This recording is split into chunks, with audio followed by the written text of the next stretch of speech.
Good morning, guys! Welcome to my first vlog.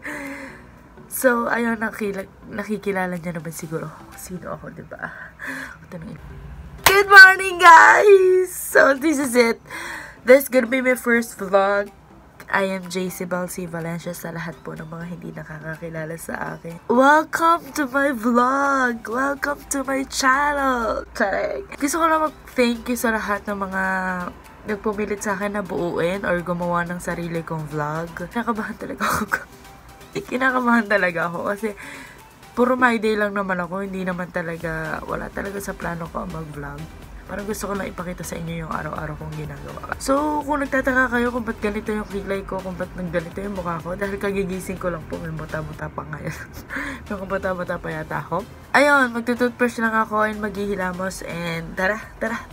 Ngayong araw na to, ituturo ko lang sa inyo kung ano yung everyday on the go look ko. Kasi hindi ako maliligo kasi it's Saturday and hindi ako lalabas ng bahay. Kapag naliligo ako, sinasabi ko na tong facial wash ko. Itong Pond's White Beauty. Since I was in high school, ito lang talaga yung ginagamit ko na facial wash. Ito lang ang pwede sa akin. So, ngayon, magtutoothbrush lang ako kasi nga kagigising ko lang and mag-facial wash lang ako para magtuloy-tuloy na to.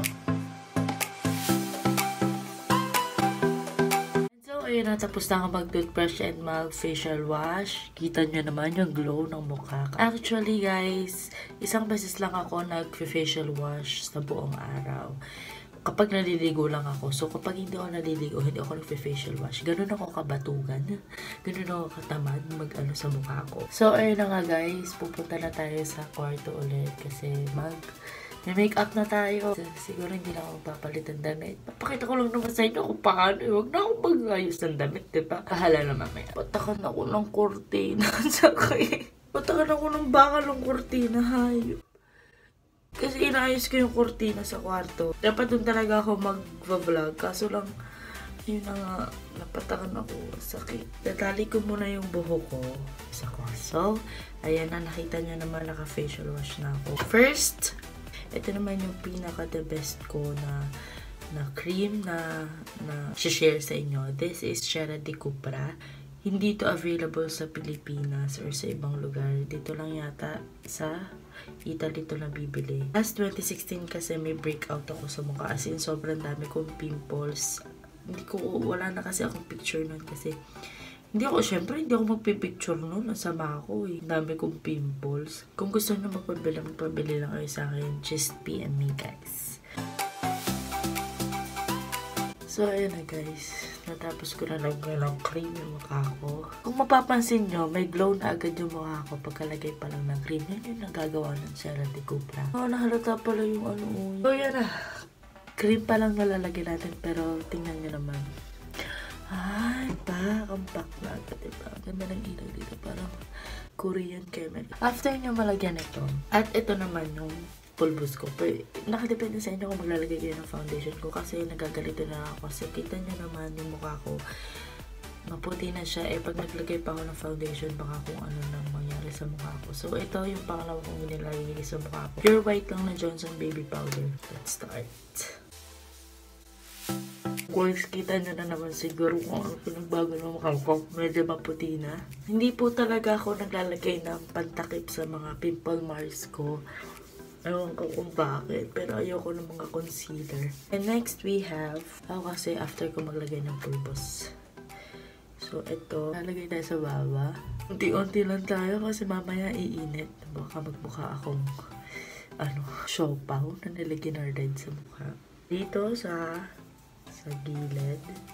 Ayan, sa ilong, sa bridge ng ilong, kahit walang ilong. So, ayan. Pasobra yata dito. Patay. Ayan na.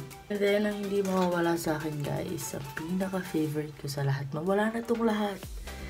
Wag lang itong kilay.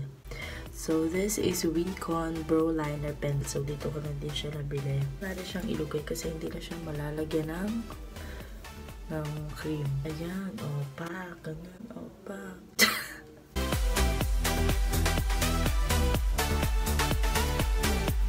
So guys, tapos na tayo sa isa kong kilay. So, masaya na ako dyan sa ganyang kilay ko. Kabila naman. So, una kong ginagawa is Ewan ko, iba-iba kasi tayo eh. Ako dito sa baba, linalagyan ko muna siya ng drawing. Tapos saka ko siya feel. Tayo natin i-brush. Hindi ko alam kung maganda ba sa palingin niyo yung kilay ko. Bahala kayo sa buhay. Ayan. Sorry guys, ang tahimik ko ha. Ayan na. May kilay na tayo. And then, nakalimutan ko pala maglagay ng lipstick.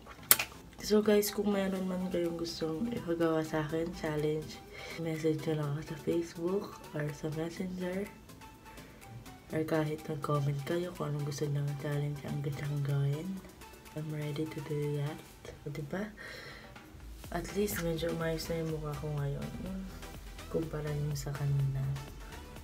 Ito, lagay din tayo ng blush on. Ayan, para mas mag-glow ang mukha ko. Huwag kayong matakot ikod-kod yung lip tint. Kasi may tissue naman. Tapos pwede mo ulitin. Para lang sa makeup natin. Lagyan yung under eye nyo. Oh my God na mo! Ayan. So, this is it guys. This is it. Ito na yung mukha ko. Ito na yun guys. Hindi naman... Pangit ba? Pangit ba ako sa inyong paling... May nakalimutan ako para lang maging mas maganda yung mukha. Gaan ako. Mamaskara ako. Maybelline. Ito, the best. Ito, hindi ko alam kung ilang buwan na to sa akin. Pero lagi siyang nandito sa akin. Tapos ito, dito ko na din nabili. Actually, ito, refillable. Anong tawag doon? Basta napapalitan to. Replaceable. Tatlo to, kaso nawala yung dalawa. Bago pa yung dalawa. Hindi ko alam kung saan ko nalagay. Aligaga eh. So, yun. Maglalagay muna ako ng mascara. Sorry na guys. Nalagyan ko na yung isang mata ko ng mascara. Sorry, konti lang talaga yung buhok ko. Hindi ako mabulbul. Sorry. Bulbul ako sa baba. And so, yeah. Lagyan na natin to. And then, lagyan na natin to para matapos na talaga yung mukha natin.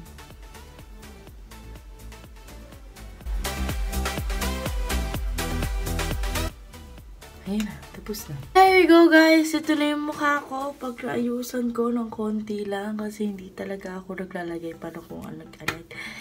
And so, yun. Isang dalagang Pilipina. May nakita kong isang babae. Di ko malimutan ang kanya imahe.